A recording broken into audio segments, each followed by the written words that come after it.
What's up, y'all? I am clocking in. This is like my first YouTube video in a minute. I was having a conversation with my buddy Carrington, and really inspired me to actually get on, just like talk and actually just try and connect. Not worry about like vlogging or putting any insane amount of editing into something. And just really build something that has like a stronger depth of connection, which I'm looking forward to doing more of. Right now I am filming for a reality show called Follow Me. It's basically like an influencer competition show, and it's really cool. We're about week 2 into what's about a 4-week schedule. Just coming off of today is our second day off. We're working like 12-ish hour days, and then we get 1 day off. We get picked up more or less around 8. Typically, we get dropped back off around 10 or so, which is long days. Definitely makes you appreciate the days that you have off. But days I have off end up looking a little bit like this, which is mostly just laundry. But I have been trying to make sure that I'm getting everything else done at the same time, which is its own challenge. Granted, my responsibilities here are way less than what they are at home, which is nice. And I'm wildly thankful that Taylor's handling everything back home in the way that she is, because literally couldn't do it without her. Yeah, she's handling a lot, but it's cool. I finished up my last couple assignments for classes today. Last break I had, which was last Friday, I took my last 2 finals, which did not go well, but it is what it is. They're done. I'm pretty sure I passed both of those classes. I walked in with good enough grades into my finals that when I bombed them, I don't think it was bad enough that I'll be failing either, which is nice. Funny story.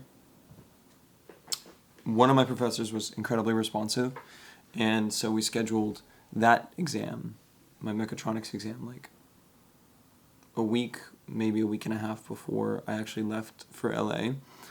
My other professor in my heat transfer class, however, was like significantly less responsive, and so I actually didn't know until the day before I took the test that I was going to be taking the test, which was very stressful.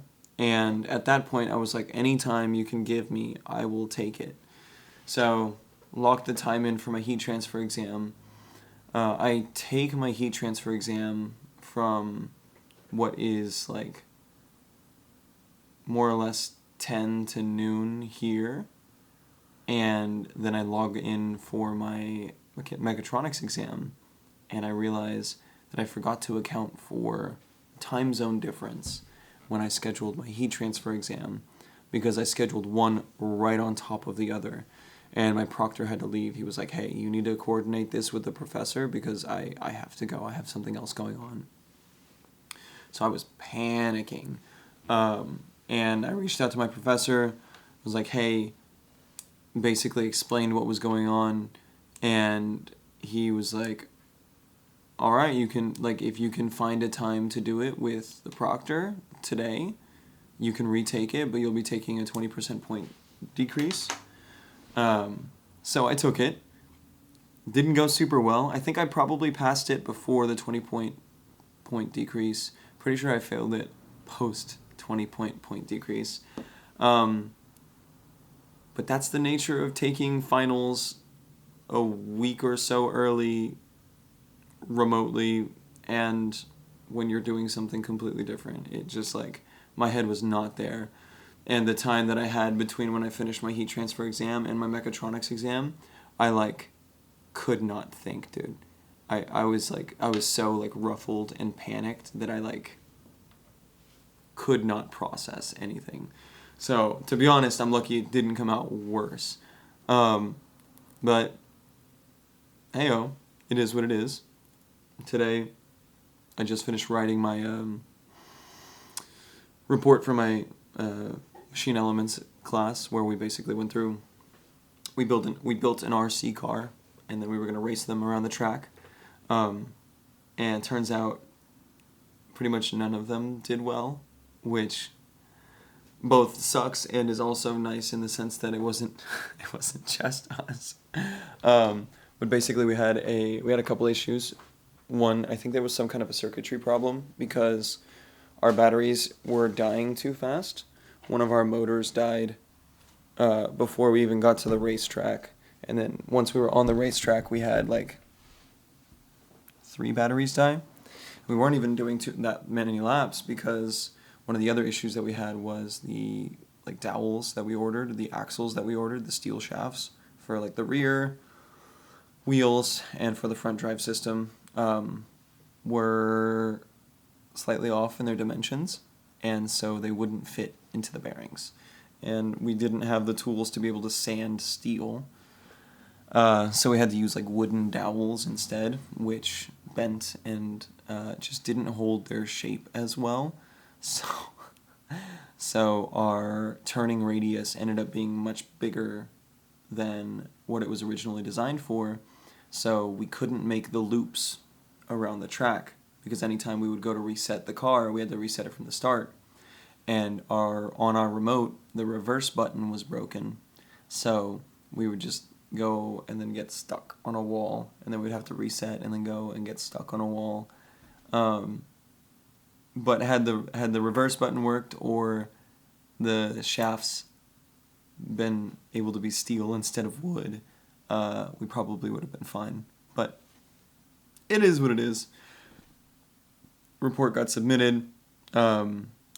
Luckily, it wasn't just us, so things seemed to work out all together, which is exciting. But on my day off, so that's what I did earlier.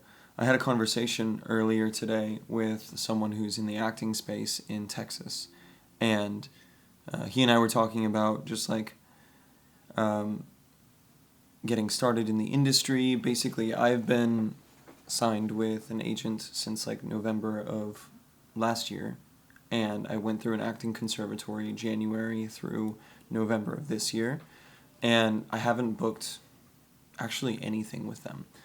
And I was wondering like how like all of the things that I've booked have either been things that I've found myself or have been through like social media and whatnot.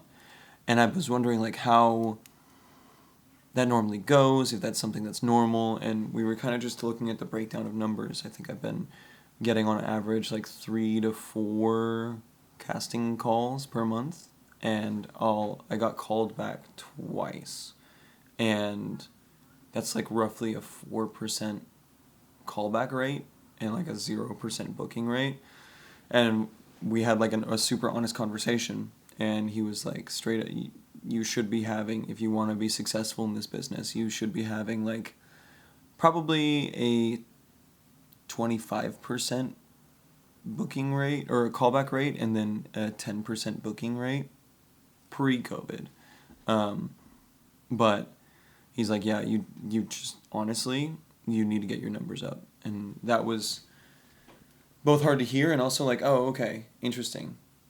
And then we were talking about the business and like how to get numbers up and doing research on the actual brands and really understanding like their brand image, what they stand for, the vibe that they have, and how that all kind of plays into the whole casting process. And I was like, that's actually not as far off of like content and getting sponsorships for social media as I would have thought. And it was really fascinating to hear from someone on the inside and kind of just pick their brain about things having to do with like the business of different things that I want to go into, it was really cool. But yeah, tomorrow morning I am back on set. I will be leaving here. We're getting picked up 8:15 tomorrow morning, which is nice. I had to get a couple more outfits today. I got like probably 3 or 4 more outfits because I wasn't expecting to be running out of clothes as fast as I have been, but it's kind of crazy. We go through like 2 or 3 different looks per day, and I only have 1 day off. So that means that I really only have the 1 day to actually like do any kind of laundry, which is why everything looks so wild in the background. But it's been a really fun experience. My voice is kind of gone right now because today's Friday. Wednesday night, 2 days ago, my friend Rossi, Vince Rossi, he's on the show with us. He's a singer and performer, was DJing at a club, and we went out to go support him. And the song of this whole like experience has been his song 7 Minutes in Heaven, because while we're filming, we can't use anything that we don't have the rights to, which means we basically like royalty-free music and things that they bought rights to, which is like not super great music, but we literally have an artist on set, and he got his producers, or his what do they call them, label, I guess, to like sign off on everything so we can listen to his music and stuff on camera. It's one, great songs, and two, just like awesome to hear stuff from a friend, you know? And so when we went out to support him, we were out there dancing for like, I was dancing for probably like hour and a half. It was a whole lot of fun, but we were just like yelling, and when I woke up the next day, my voice was fucked. But it was absolutely worth it. But it's about time for me to get ready for bed. I need to be up early tomorrow morning if I want to get any kind of a workout in before we go to set. Good night.